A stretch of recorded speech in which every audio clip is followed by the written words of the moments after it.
खबरें जो आपको सीधे जोड़ती हैं हमसे, जिनका आपकी जिंदगी पर होता है सीधा असर। खबरों की वही तस्वीर,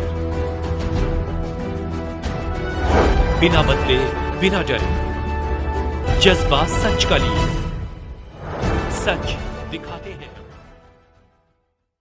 सांसद पप्पू यादव ईद उल अजहा के मौके पर ईदगाह पहुंचकर आम जनों से मुलाकात कर दिल से ईद की मुबारकबाद दी। सांसद पप्पू यादव प्रेस वार्ता के दौरान बिहार के स्वास्थ्य व्यवस्था, भ्रष्टाचार, अपराध को लेकर राज्य एवं केंद्र सरकार पर जमकर प्रहार किया। पूर्णिया, बिहार। मुसलमानों का ईद उल फितर का त्योहार मूल रूप से भाईचारा को बढ़ावा देने वाला एक महत्वपूर्ण त्योहार है। इस त्योहार को सभी आपस में मिलकर भाईचारे के साथ मनाते हैं और खुदा से सुख शांति बरकत के लिए दुआएं मांगते हैं। हजरत इब्राहिम की कुर्बानी की याद में यह पर्व मनाया जाता है। इस दिन इस्लाम धर्म के लोग किसी जानवर की कुर्बानी देते हैं। इसकी शुरुआत पैगंबर मोहम्मद के मक्का छोड़ने के बाद मदीना से की गई थी। पहली बार 624 ईस्वी में मनाई गई थी। ईद उल फितर को मीठी ईद के नाम से भी जाना जाता है। इस्लाम में 2 ईद होते हैं, ईद उल फितर और ईद उल अजहा। ईद उल फितर का अर्थ है उपवास तोड़ने का त्योहार, ईद उल अजहा का अर्थ है कुर्बानी का त्योहार। पूर्णिया के चर्चित सांसद गंगा जमुनी तहजीब के नायक राजेश रंजन उर्फ पप्पू यादव पूर्णिया शहर स्थित हॉस्पिटल ईदगाह ऑनलाइन बाजार सजादिया ईदगाह में बकरीद ईद उल अजहा के पावन मौके पर नमाज अदा करने के बाद आम जनों से मुलाकात कर उन्हें दिल से ईद की मुबारकबाद दी, एक दूसरे से गले मिले। सांसद पप्पू यादव मीडिया कर्मियों से वार्ता करते हुए बिहार के स्वास्थ्य व्यवस्था, अपराध, भ्रष्टाचार को लेकर राज्य एवं केंद्र सरकार पर जमकर प्रहार किया। स्वास्थ्य विभाग की लापरवाही, लूट खसोट को लेकर एक बड़ा सवाल खड़ा कर दिया। सांसद पप्पू यादव के सनसनीखेज बयान से राजनीतिक हलकों में भूचाल पैदा हो गया है। भारत टीवी 24 की ब्यूरो चीफ अजय गुप्ता पूर्णिया से ईद उल अजहा के मौके पर ईदगाह में आम जनों से मिलते सांसद पप्पू यादव की तस्वीर एवं बिहार में स्वास्थ्य विभाग की लापरवाही, अपराध, भ्रष्टाचार, लूट खसोट को लेकर सांसद पप्पू यादव ने क्या कुछ कहा है, हम आपको रूबरू कराते हैं। पूर्णिया से ब्यूरो संवाददाता गुप्ता की रिपोर्ट। देखिए, एक बात समझिए,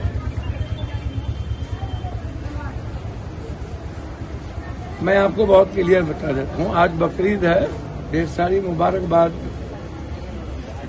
लगातार हम इस देश की सिर्फ संस्कृति, तहजीब है, वह वसुधैव कुटुंब की, वह एक परिवार का है, रिश्ता का है। समझ रहे हैं ना मेरी बात? जैसा भी है राहुल गांधी, इनके आका को झुका ही तो रहा है। उधर ट्रम्प सरेंडर करा रहे हैं और इधर राहुल गांधी जिस सवाल को लेके खड़े हो रहे हैं, जाति जनगणना, तो इनसे पूछिए ना कि ये लोग तो खलनायक हैं। 3 बार मिनिस्टर रहे और एक ईंटा नहीं लगा सके, तो उससे बड़ा खलनायक और उससे बड़ा नालायक जो बिहार के बाहर में बिहारी को बचा नहीं सके। गुजरात में मारा इन्हीं के दल के लोगों ने, असम में बिहारी को मारा इन्हीं के दल के लोगों ने। पहले आप ये बताइए ना, जो वादा किए विशेष राज्य विशेष पैकेज, वो क्या हुआ? ब्लैक मनी क्या हुआ? 2 करोड़ रुपया क्या हुआ? राहुल गांधी जी को गाली देने से बिहार और देश का भला हो जाए और आप 50% आरक्षण ईबीसी, एसटी, एससी, ओबीसी, दलित को कर दीजिए, तो पूरा गाली दीजिए। उसमें क्या दिक्कत है? आप हमको बता दीजिए, पूरा गाली दीजिए। अब राहुल गांधी जी कहाँ डरते हैं आपसे? आपके आका से डरते नहीं, आंख में आंख मिला के लड़ रहे हैं। और राहुल गांधी विद्रोही हो सकता है, बागी भी हो सकता है, सिस्टम के खिलाफ, इनके पाप और कुकर्म के खिलाफ, इनके झूठ के खिलाफ, लेकिन आप लोगों की तरह गद्दार नहीं ना होगा देश का। ये लोग गद्दार हैं, सरेंडर कर दिए, समझ गए? ये लोग गद्दारी किया है सेना के साथ, सेना के मनोबल को कमजोर किया। चाइना से लड़ो ना, राहुल गांधी से काहे लड़ो? औकात है तो चाइना को मिटाओ, जो सबसे बड़ा हमारा दुश्मन है। उनका कहना है कि राहुल गांधी और बोलते हैं वही पाकिस्तान में। हमने क्या बोला आपको? सोसाइटी से ज्यादा सरकार की नीयत अच्छी ना हो हॉस्पिटल को लेकर के। मैं बार बार कहता हूँ, आप कितना पैसा कमाया है।